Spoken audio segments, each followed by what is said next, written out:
నివాసపురం నీకు ముఖ్యం. నీవు నివాసపురం లేకపోతే గూడు విడిచిన పక్షిలాగా తిరుగుతావు. నీకు నివాసం అంటూ లేకపోతే భయానకమైన శాపకరమైన జీవితాన్ని అనుభవిస్తావు. ఈ రోజున దేహం ఉండగానే దేవుని కలుసుకుని గమ్యం చేరడానికి మనకొక నివాసం ఏర్పడునుగాక. మనం ఒక నివాసాన్ని సంపాదించుదుముగాక. చిన్న పక్షి ఆ జీవి అంటుంది, నాకు బలిపీఠం దగ్గర నివాసం దొరికింది. పావురమా, నువ్వు ఎక్కడున్నావు? నేను నోవాహు ఓడలో ఉన్నా, తిరుగుతున్నా, కానీ బయటికి వెళితే అరకాలు స్థలం మోపడానికి కూడా నాకు స్థలం దొరకల. 107వ కీర్తనలోకి వస్తే ఆ 107వ కీర్తనలో దేవుని ఎరిగిన జనాంగం మన్నా తిన్నారు, పాటలు పాడారు, బండనోళ్ళు నీళ్లు తాగారు, ఎన్ని కార్యాలు చూశారు. కానీ వాళ్ళు ఎవరో తెలుసా? అరణ్యం అటు ఇటు తిరుగుతున్నారట, కానీ వారికి ఏం దొరకల? నివాసపురం దొరకల. ఎందుకని ఆ మాట రాస్తాడు? నివాసం అంత అవసరమా? నివాసం మనం సంపాదించి తీరాలా? అన్ని సంపాదనల కంటే నివాసం చాలా ముఖ్యమైంది. ఈరోజు ఆ వాక్యం మీ గుండెలో స్థిరపరచబడునుగాక. మీరు సంపాదించిన ఈ నివాసాలు, ఈ పొలాలు, ఈ వెండి బంగారం అక్కడకు రావు, కానీ దేవుని యందు ఒక నివాస స్థలాన్ని మనం సంపాదించగలిగితే మనము ధన్యులమవుతాము. అందుకే ఈ రాత్రి ఒక చిన్న పిచ్చుక మనకు పాఠం నేర్పుతూ అంటుంది కదా, అదిగో నా దేవుని బలిపీఠం దగ్గర నాకు నివాసం దొరికింది అంటే మరి నీ సంగతి ఏమిటి? ఇక్కడ రాయబడింది, మనుషులట 40 సంవత్సరాలు నడిచారు దేవునితో. 40 సంవత్సరాలు మన్నాను తిన్నారు, మారాను చూశారు, యోర్దాను ఆగింది, ఓ రకంగా ఎర్ర సముద్రం పాయలైంది, యుద్ధాలు జరిగాయి, ఇన్ని జరిగాయి. కానీ ఇంతకాలం భక్తి చేశారు కదా, ఇంతకాలం ప్రభువులో నడిచారు కదా అంటే 107వ కీర్తనలో అంటాడు, ఆహా, వారు అరణ్యంలో తిరగడమే సరిపోయింది కానీ వారికి ఏం దొరకలేదట. గట్టిగా వాక్యం చదువు జాగ్రత్తగా.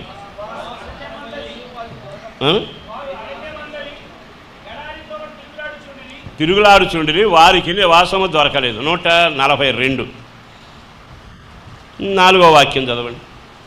142 4వ వాక్యం.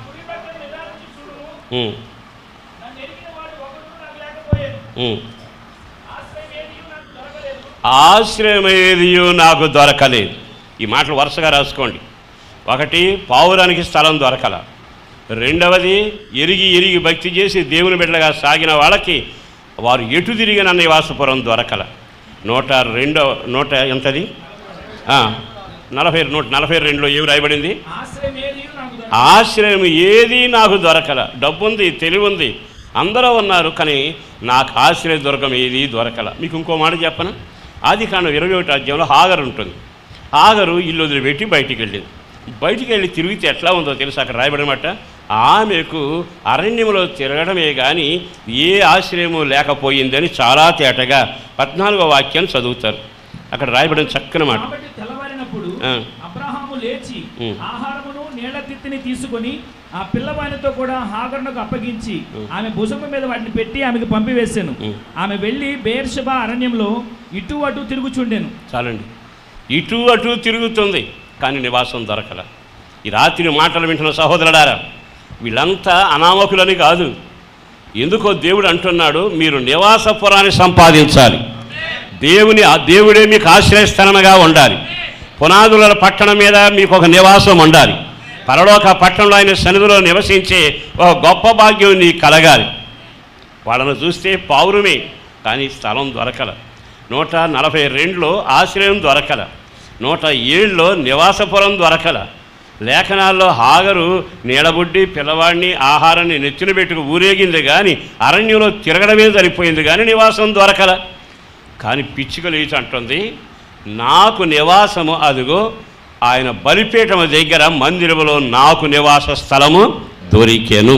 మరి ఈ మాట విన్నాకైనా మనకు కొంచెం జ్ఞానోదయం కలిగి అడుగులు వేస్తే బాగుంటుందిగా. ఇక్కడ రాయబడింది పిచ్చుకున్న లక్షణాలు ఏమిటి? మొదటిది తృణీకరించబడింది. తనకి ఆధారం లేదు, తన జీవితంలో విలువ లేదు, తన జీవితంలో నానుకునే వాళ్ళు ఎవ్వరూ ఉండరు. పిచ్చిగా ఇద్దరే ఉంటే వెళ్ళిపోతానే ఉంటాయి.